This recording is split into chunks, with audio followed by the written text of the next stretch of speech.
Eldoria की भूमि प्रकाश और जादू का घर थी। आकाश में हर रात हजारों तारे जगमगाते थे और महल के मीनार बादलों को छूते थे। इसी साम्राज्य की सबसे कीमती हस्ती राजकुमारी सानिया थी। सानिया बाकी राजकुमारियों की तरह केवल महल की जिंदगी से खुश नहीं थी। वह अक्सर खिड़कियों से बाहर देखती और सोचती, क्या किले की दीवारों के पीछे कोई और दुनिया भी है। एक रात जब चांद अपनी पूरी चमक के साथ आसमान पर था, सानिया ने एक अजीब सपना देखा। सपने में वह एक अंधेरी घाटी में खड़ी थी। अचानक रोशनी का एक परवाना उसके सामने आया और आकाशीय आवाज में बोला, राजकुमारी सानिया, तुम्हारी तकदीर महलों में कैद नहीं है। तुम्हें खोया हुआ ताज ढूंढना होगा, वरना एल्डोरिया हमेशा के लिए अंधेरे में डूब जाएगी। सानिया चौंक कर जाग गई। उसका दिल तेजी से धड़क रहा था। सुबह होते ही वह अपनी नानी के पास गई, जो महल की सबसे पुरानी विद्वान थी। नानी की आंखें ख्वाब सुनते ही गहरी हो गई। नानी, बेटी, यह सपना तकदीर का इशारा है। कई सदियों पहले एल्डोरिया का असली ताज काले जादूगर चुरा ले गया था। तब से हमारी सल्तनत की ताकत आधी रह गई है। अगर वह ताज वापस न आया तो अंधेरा हमें निगल लेगा। यह सुनकर सानिया के दिल में आग जल उठी। वह जानती थी कि यह सफर आसान नहीं होगा, मगर उसने फैसला कर लिया था, अगर मेरी सल्तनत को बचाने की जिम्मेदारी मेरी है तो मैं हर खतरा मोल लूंगी। उसी रात उसने अपनी तलवार, नानी का दिया हुआ जादुई लॉकेट और हिम्मत साथ ली। जब सब सो रहे थे, वह किले के पिछले दरवाजे से गुप्त रूप से निकल गई। महल की रोशनियां पीछे छूटती गईं और सानिया एक अज्ञात रास्ते पर चल पड़ी। यह उसके सफर की शुरुआत थी, एक ऐसा सफर जो उसे दोस्तों, दुश्मनों, जादू और कुर्बानियों तक ले जाएगा। रात की स्याही में राजकुमारी सानिया जंगल के किनारे पहुंच चुकी थी। किला और सल्तनत की रोशनियां अब बहुत पीछे रह गई थी। ठंडी हवा पत्ते हिला रही थी और झिंगुर अपनी तान छेड़ रहे थे। दिल में डर तो था, मगर उससे ज्यादा एक अजम की आग जल रही थी। सानिया मन ही मन, यह यात्रा आसान नहीं होगी, लेकिन मुझे वह ताज ढूंढना है। एल्डोरिया की उम्मीदें मुझ पर हैं। वह जंगल के अंदर कदम रखती गई। पेड़ ऊंचे और घने थे, जैसे अंधेरे में कोई देव खड़ा हो। अचानक झाड़ियों में सरसराहट हुई। सानिया ने तुरंत अपनी तलवार निकाल ली। कौन है? सामने आओ, उसने बहादुरी से कहा। झाड़ी हिली और वहां से एक सफेद भेड़िया प्रकट हुआ। उसकी आंखें सुनहरी थीं और उसकी शख्सियत में एक अजीब सम्मान था। लेकिन हैरानी की बात यह थी कि भेड़िया चुप नहीं रहा। उसने इंसानों की तरह बात की। भेड़िया, राजकुमारी सानिया, डरने की जरूरत नहीं। मैं तुम्हारा दुश्मन नहीं, बल्कि तुम्हारा साथी हूं। सानिया ने हैरान होकर तलवार नीचे कर ली। सानिया, तुम बोल सकते हो? तुम कौन हो? भेड़िया, मैं लायरा हूं, रोशनी के जंगल का रक्षक। तुम्हारा सपना, तुम्हारी तकदीर और तुम्हारी यात्रा सब मेरे ज्ञान में है। खोए हुए ताज की तलाश में तुम्हें बहुत दुश्मन मिलेंगे और हर कदम पर इम्तिहान होगा, मगर याद रखो, अकेले चलना खतरनाक है। मैं तुम्हारे साथ चलूंगा। सानिया ने कुछ पल सोचा, क्या वाकई यह भेड़िया विश्वसनीय है? मगर उसकी आंखों में खलौस था और उसके शब्दों में सच्चाई की झलक। सानिया, अगर यह मेरा मुकद्दर है तो मुझे मदद कबूल करनी होगी। ठीक है लायरा, आओ मेरे साथ। भेड़िया मुस्कुराया। जी हाँ। उसके होंठ वाकई एक अजीब सी मुस्कुराहट में ढले और बोला, याद रखो राजकुमारी, सबसे पहला इम्तिहान ज्यादा दूर नहीं। अंधेरे की रचनाएं तुम्हारा इंतजार कर रही हैं। यह कहकर दोनों जंगल की गहराई में बढ़ गए। पेड़ों के बीच से हवा अजीब आवाजें ला रही थी, जैसे कोई छिपी रचना उन पर नजर रख रही हो। सानिया ने अपनी तलवार मजबूती से थाम ली और लायरा ने गर्दन उठाकर हवा सूंघी। आगे एक नई मुहिम उनका इंतजार कर रही थी। अंधेरा गहरा होता जा रहा था। सानिया और लायरा बोलने वाला भेड़िया जंगल की घनी घाटियों से गुजरते हुए आखिरकार एक अजीब मंजर पर पहुंचे। सामने एक दरिया फैला हुआ था, लेकिन यह आम दरिया नहीं था। इसका पानी शीशे की तरह चमक रहा था, जैसे हजारों आईने जमीन पर बिछा दिए गए हों। सानिया ने हैरान होकर कहा, यह कैसा दरिया है? मैंने ऐसा कभी नहीं देखा। लायरा ने गंभीरता से जवाब दिया, यह है शीशे का दरिया। कहा जाता है कि यह दरिया किसी आम जमीन पर नहीं, बल्कि दो दुनियाओं के बीच बहता है, रोशनी और अंधेरे के बीच। इसके पार जाना आसान नहीं है। सानिया ने दरिया को गौर से देखा। वह पार करने लगी, लेकिन अचानक पानी की सतह पर लहरें उठीं और एक रोशनी का दायरा बना। इस दायरे से एक हसीन परी नमूदार हुई। उसके लंबे बाल नीले पानी की तरह बह रहे थे और उसके परों से सितारों जैसी चमक निकल रही थी। परी, रुक जाओ राजकुमारी सानिया, हर कोई इस नदी को पार नहीं कर सकता। यहां से गुजरने के लिए तुम्हें अपनी पहली आजमाइश देनी होगी। सानिया ने बहादुरी से पूछा, कैसी आजमाइश? शीशे की नदी को पार करने के बाद सानिया और लायरा आगे बढ़े। आसमान पर बादल छा गए थे और हवा में अजीब सी ठंडक घुल गई थी। सामने एक घना जंगल था, जिसे लोग अंधेरों का जंगल कहते थे। कहा जाता था कि यहां रोशनी कदम नहीं रख सकती और जो भी अंदर गया वह कभी वापस ना आया। सानिया के दिल में हल्की सी घबराहट थी, मगर उसने हिम्मत न हारी। सानिया आहिस्ता, लायरा, क्या वाकई यह जंगल इतना खतरनाक है जितना कहा जाता है? लायरा गंभीरता से, यह जंगल अंधेरों का घर है राजकुमारी। यहां वे प्राणी रहते हैं जो डर से शक्ति लेते हैं। याद रखो, तुम्हारे डर ही उनकी खुराक है। अगर तुम डर गईं तो वे तुम्हें निगल जाएंगे। वे दोनों जंगल में दाखिल हुए। अंदर कदम रखते ही फिजा बदल गई। पेड़ इतने घने थे कि सूरज की एक किरण भी अंदर न आ रही थी। हर तरफ सन्नाटा था, जैसे सब कुछ सांस रोके उन पर नजर रख रहा हो। चंद लम्हों बाद एक हल्की सरसराहट सुनाई दी, फिर सरगोशियां, वापस जाओ, वापस जाओ। ये आवाजें हर तरफ से आ रही थी। सानिया ने तलवार मजबूती से थाम ली। अचानक उनके सामने धुंध उठी और उस धुंध से छायादार जीव प्रकट हुए। उनके शरीर धुएं की तरह थे, आंखें लाल अंगारों की तरह जल रही थी। वे सानिया को घेरने लगे। सानिया तलवार लहराते हुए, हट जाओ, मैं तुमसे नहीं डरती। मगर जैसे ही उसने यह कहा, एक साया उसके कान के करीब आकर बोला, झूठ, हम देख सकते हैं तुम्हारे दिल का डर। तुम नाकाम हो जाओगी, तुम अपनी सल्तनत को नहीं बचा पाओगी। सानिया के कदम डगमगा गए। उसके जहन में वही मंजर आया जो उसने दरिया में देखा था। कलीला जल रहा था, अंधेरा सब कुछ निगल रहा था। लारा ने तुरंत ऊंची आवाज में कहा, सानिया, याद रखो। अंधेरों के जंगल की वहशतों को शिकस्त देने के बाद सानिया और लायरा एक खुली वादी में निकले। सामने एक हैरान करने वाला मंजर था। पहाड़ की चोटी पर एक कलीला जगमगा रहा था। उसकी दीवारें सोने की तरह चमक रही थीं और मीनारों से सितारों जैसी रोशनी निकल रही थी। लायरा ने आहिस्ता आवाज में कहा, यह है रोशनी का किला, सदियों पुराना। कहा जाता है कि इस किले में एक ऐसा राज छिपा है जो सल्तनतों की तकदीर बदल सकता है। सानिया ने हैरत से किले की तरफ देखा। क्या यह राज मेरे खोए हुए ताज से जुड़ा हुआ है? लायरा ने गंभीरता से जवाब दिया, हाँ राजकुमारी, मगर याद रखो, रोशनी का किला अपने दरवाजे सिर्फ उन लोगों के लिए खोलता है जिनके दिल पाक हों। वे दोनों पहाड़ पर चढ़ते हुए किले के बड़े दरवाजे तक पहुंचे। दरवाजा खुद खुल गया, जैसे किला जानता हो कि राजकुमारी वापस आ गई है। अंदर कदम रखते ही हर तरफ सुनहरी रोशनी बिखर गई। अलरे के इंडर एक आधीम हॉल था। सटून चमकते हुए क्रिस्टल के बने थे और छत पर ऐसे नक्श थे जो सानिया को मानूस लग रहे थे। अचानक हॉल के बीच एक पुराना आईना नमूदार हुआ जिस पर चमकती हुई तहरीरें लिखी थीं। आईने की आवाज, स्वागत है एल्डोरिया की राजकुमारी, तुम अपनी किस्मत खोजने आई हो। लेकिन सुनो, खोया हुआ ताज सिर्फ ताकत से नहीं बल्कि बलिदान से मिलता है। सानिया ने हैरान होकर कहा, बलिदान? किस चीज का बलिदान? आईने की रोशनी में एक तस्वीर उभरी। इसमें ताज दिखाई दे रहा था, शुद्ध रोशनी से बना हुआ, लेकिन इसके साथ एक अंधेरे का साया भी था जो ताज पर कब्जा करने की कोशिश कर रहा था। आईना बोला, ताज की हिफाजत तभी मुमकिन है जब कोई अपने दिल की सबसे कीमती चीज कुर्बान करे।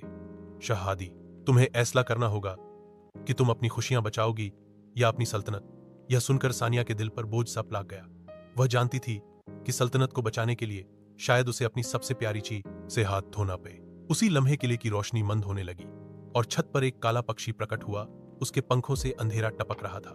वह पक्षी सानिया के इर्द गिर्द चक्कर काटते हुए कड़कदार आवाज में बोला, तुम्हें लगता है कि तुम ताज वापस ले आओगी?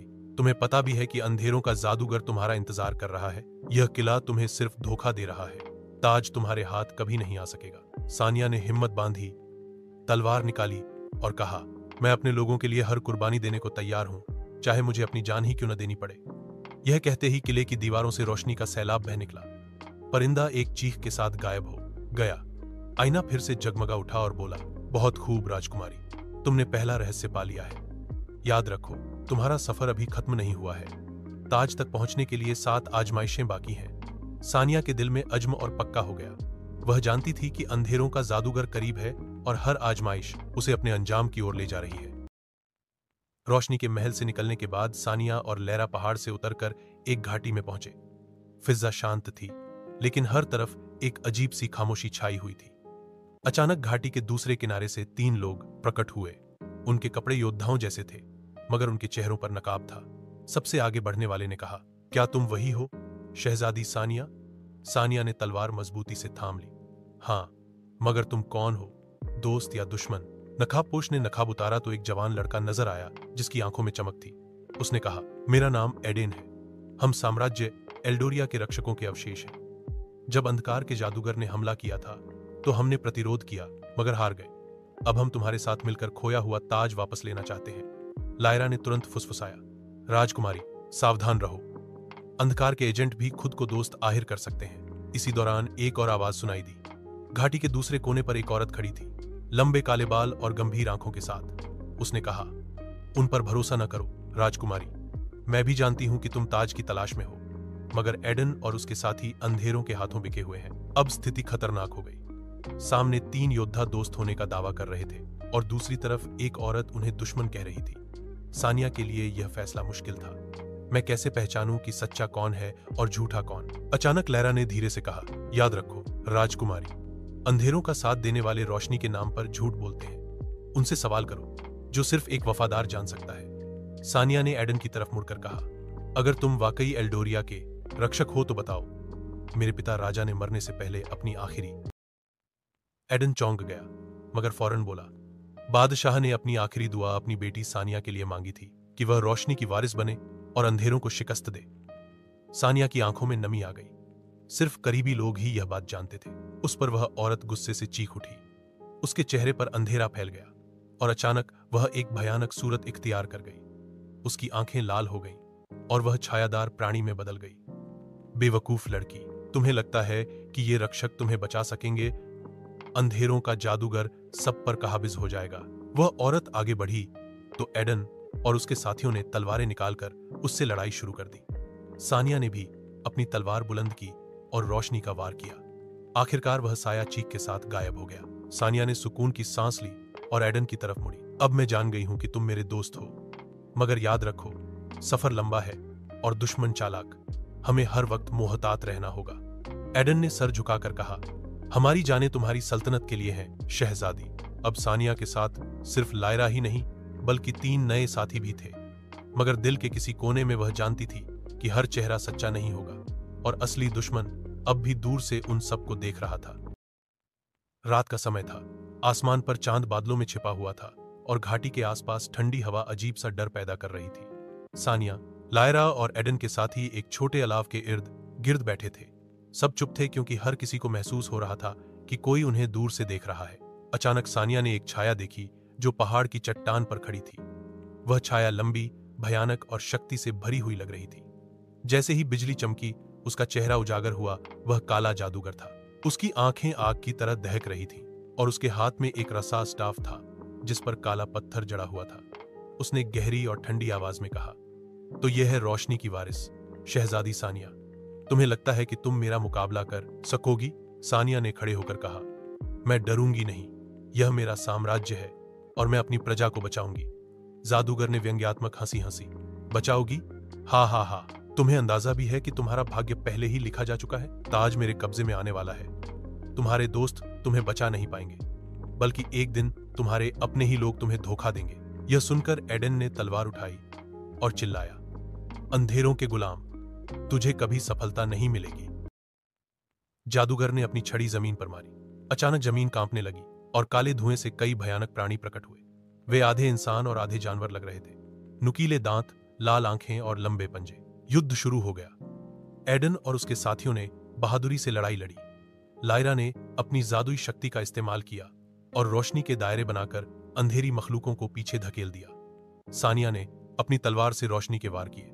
हर वार के साथ अंधेरों को चीखकर गायब होना पड़ा, लेकिन जादूगर बस खड़ा हंसता रहा, जैसे यह सब खेल हो। यह तो सिर्फ शुरुआत है राजकुमारी। जब समय आएगा तुम्हें खुद अपने दिल का सबसे कीमती राज छोड़ना पड़ेगा और तब तुम्हारे आंसू ही मेरी ताकत बनेंगे। इतना कहकर वह काले धुएं में गायब हो गया। जंग खत्म हुई, मगर सानिया के दिल पर एक और बोझ बढ़ गया। जादूगर की बातें उसके जहन में गूंज रही थीं। क्या वास्तव में कोई करीबी उसे धोखा देगा? क्या वह अपनी कुर्बानी दे पाएगी? एडन ने उसके कंधे पर हाथ रखा और कहा, हौसला रखो राजकुमारी, हम सब तुम्हारे साथ हैं। सानिया ने हल्की सी मुस्कुराहट दी, मगर उसकी आंखों में डर छिपा हुआ था। वह जानती थी कि असली मुकाबला अभी बाकी है। सुबह का समय था। युद्ध के बाद सब थके हुए थे, मगर रुकना संभव नहीं था। लायरा ने बताया कि करीब ही एक रहस्यमय सुरंग है जिसे खजाने की सुरंग कहा जाता है। पुरानी कहानियों के अनुसार जो भी सुरंग में जाता है उसे या तो इनाम मिलता है या फिर धोखा देकर बर्बाद कर दिया जाता है। सानिया ने कहा, हमें जाना होगा। शायद यही रास्ता हमें ताज के करीब ले जाए। सब सुरंग के मुहाने पर पहुंचे। अंधेरा इतना गहरा था कि एक कदम आगे देखना मुश्किल था। लायरा ने जादुई रोशनी पैदा की और वे सब अंदर दाखिल हुए। सुरंग के अंदर दीवारों पर अजीबोगरीब नक्काश बने थे, जैसे किसी ने कहानी को पत्थरों पर उकेरा हो। उनमें रोशनी और अंधेरे की लड़ाई के मंजर थे। अचानक रास्ता 3 हिस्सों में बांट गया। एडन ने कहा, यह परीक्षा है, हर रास्ता एक अंजाम की ओर जाता है। सानिया ने आंखें बंद की और अपने दिल की आवाज पर भरोसा करते हुए बीच का रास्ता चुना। बाकी सब उसके पीछे हो लिए। चलते चलते वे एक बड़े हॉल में पहुंचे जहां सुनहरी खानों के ढेर लगे हुए थे। हीरे, जवाहरात और सोने के सिक्के चमक रहे थे। एडन के एक साथी, जो काजी शांत स्वभाव का था, अचानक आगे बढ़ा और कहा, यह सब हमारा है, हम गरीब क्यों रहें? राजकुमारी भी बाद में अपना ताज ढूंढ लेगी, अभी हमें यह खाना ले लेना चाहिए। सानिया ने कठोर लहजे में कहा, नहीं, यह परीक्षा है, जो लालच करेगा वह हमेशा के लिए फंस जाएगा। मगर वह साथी, जिसका नाम डेरेक था, सुन न सका। उसने एक सोने का सिक्का उठाया। ज्यों ही उसने ऐसा किया, पूरा हॉल कांपने लगा। खजाने के ढेर पिघलकर काले कीचड़ में बदल गए और उनमें से भयानक साए निकलने लगे। डेरेक चिल्लाया और जमीन में धंस गया। बाकी सब मुश्किल से भागकर एक और दरवाजे से बाहर निकल गए। रात भर सफर के बाद थके हारे साथी एक घाटी में पहुंचे। वहां एक नदी बह रही थी, मगर यह आम नदी नहीं थी। इसका पानी साफ और चमकदार रोशनी से भरा हुआ था। यूं लगता था जैसे चांदनी जमीन पर उतर आई हो। लायरा ने हैरान होकर कहा, यह रोशनी की नदी है। कहावत है कि जो इस नदी से पानी पिएगा उसका दिल साफ हो जाएगा। मगर अगर किसी के दिल में अंधेरा या लालच हो तो नदी उसे स्वीकार नहीं करती और बहा ले जाती है। सब खामोश हो गए। डेरेक के लालच और धोखे का वाकया अभी भी सबके जहन पर ताजा था। सानिया ने गहरी सांस ली और कहा, हम सबको यह आजमाइश पार करनी होगी। यह नदी ही हमारे दिलों की सच्चाई को जाहिर करेगी। सबसे पहले एडन आगे बढ़ा। उसने नदी के पानी को हाथ में लिया और पिया। पानी रोशनी के कतरे बनकर उसके जिस्म में जज्ब हो गया। नदी ने उसे कबूल कर लिया। फिर लायरा ने पानी पिया। उसके इर्द गिर्द रोशनी का एक घेरा फैल गया, जैसे नदी ने उसकी जादुई शक्तियों को और शुद्ध कर दिया हो। अब बारी सानिया की थी। वह नदी के करीब आई तो उसके दिल में एक सवाल उठा, अगर वास्तव में कोई मुझे धोखा देगा तो क्या मैं उस दर्द को सह सकूंगी? क्या मैं अपनी सल्तनत के लिए सब कुर्बान कर पाऊंगी? उसने पानी को हाथ में लिया, होंठों तक पहुंचाया और पीते ही पूरा मंजर बदल गया। सानिया ने एक झलक देखी। वह खुद ताज के सामने खड़ी थी, मगर अचानक उसके करीबतम साथी ने उस पर वार किया। वह चौंक कर पीछे हटी, मगर हकीकत में वह अब भी नदी के किनारे थी। पानी ने उसे कबूल कर लिया था, मगर एक पैगाम भी दे दिया, धोखा करीब है और तुम्हें तैयार रहना होगा। सानिया की आंखों में आंसू आ गए, मगर उसने हिम्मत न हारी। उसने अपने हाथ नदी के पानी में डुबोकर कहा, मैं। रोशनी की नदी से बना हुआ सुनहरी पुल चमक रहा था। वह इतना हसीन था कि लगता था जैसे आसमान से कोई इंद्रधनुष जमीन पर उतर आई हो। सानिया और उसके साथियों ने उस पर कदम रखा तो पुल ने खुद खुद लरजना शुरू कर दिया, जैसे किसी बड़ी ताकत ने उसे महसूस कर लिया हो। लायरा ने कान खड़े करके कहा, हम अकेले नहीं हैं, कोई हमारा पीछा कर रहा है। अभी वे सब संभल भी नहीं पाए थे कि पुल के बीचों बीच एक काला धुआं इकट्ठा होने लगा। धुएं से एक विशाल छाया प्रकट हुई। आंखें अंगारों की तरह जल रही थीं और हाथ में काला भाला था। छाया गरजी, राजकुमारी सानिया, तुम्हें आगे बढ़ने की इजाजत नहीं। यह ताज अंधेरे का है, तुम्हारा नहीं। एडन ने अपनी तलवार खींच ली। हमें रोकने की कोशिश मत करो, यह सल्तनत की वारिस है। साया ठहाका लगाकर बोला, तुम में से कोई मेरा मुकाबला नहीं कर सकता। तुम्हारा हर कदम धोखे और मौत की तरफ ले जाएगा। और फिर अचानक उसने हमला कर दिया। उसके वार इतने शक्तिशाली थे कि पुल हिलने लगा। सानिया ने अपनी तलवार से हमला रोका, मगर दबाव बहुत ज्यादा था। इसी दौरान नदी की रोशनी से एक फुसफुसाहट हुई, सानिया, याद रखो, तुम्हारी असली ताकत सिर्फ तलवार नहीं बल्कि तुम्हारा वादा और रोशनी है। सानिया ने आंखें बंद की, अपने दिल को मजबूत किया और वह शब्द दोहरा दिए जो उसने नदी पर वादे के समय कहे थे, मैं अपनी सल्तनत के लिए सब कुर्बान करने को तैयार हूं। जैसे ही उसने कहा, उसकी तलवार से प्रकाश की एक किरण निकली। उसने छाया पर वार किया और छाया एक चीख के साथ पीछे हट गई, मगर पुल टूटने लगा। एडन ने चीख कर कहा, सानिया, हमें दौड़ना होगा वरना सब गिर जाएंगे। सब साथी पुल के आखिरी सिरे की ओर दौड़ने लगे। लायरा ने अपनी ताकत से रोशनी का गुब्बारा बनाया ताकि साया उन्हें और न रोक सके। आखिरकार सब पुल पार कर गए, लेकिन पुल उनके पीछे टूटकर नदी में गिर गया। साया अंधेरे में गायब हो गया, मगर उसकी आवाज गूंजी, याद रखो शहजादी, तुम्हारे करीब तरीन ही तुम्हें धोखा देगा। ताज अंधेरे के बिना कभी तुम्हारा नहीं होगा। सानिया ने थके हुए कदमों के साथ आगे देखा। पुल खत्म हो चुका था, मगर सामने एक रहस्यमय किला नजर आ रहा था। शायद वह किला ताज की पहली निशानी रखता था। सानिया ने कहा, यह तो शुरुआत है, असली जंग अभी बाकी है। और इस तरह पहला भाग समाप्त हुआ, लेकिन कहानी की यात्रा अभी भी जारी है। भाग 1 का अंत।